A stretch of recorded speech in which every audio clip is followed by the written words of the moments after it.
preparado un caso con 3 compañías de 3 países diferentes. Cada equipo ha representado a una sociedad alemana, una sociedad norteamericana y una sociedad del Reino Unido, que tratan de constituir una joint venture. Se trataba de decidir en qué jurisdicción, con qué forma jurídica, con qué tipo de reparto de beneficios, cuáles son los riesgos, cuáles son las sedes en las que se van a jugar los posibles litigios que se pueden plantear.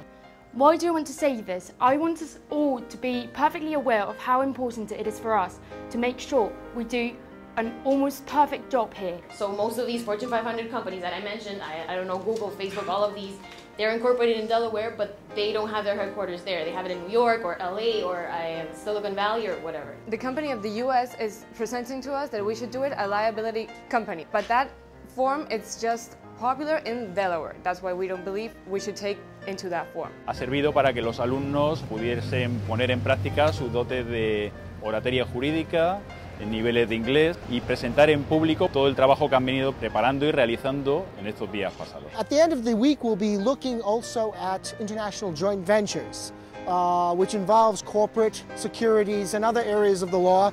The students will have a chance to argue a case before an esteemed jury of judges.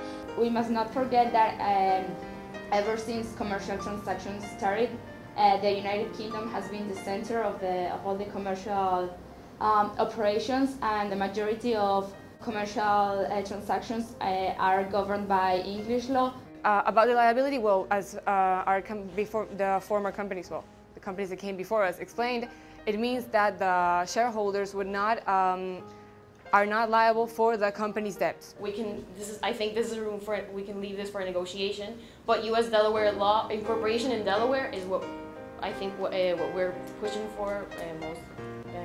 In the case the European countries wouldn't be as keen as us on establishing the headquarters in Delaware, we would be willing as a last resort to establish them in other countries that we will propose as we continue with the exposition.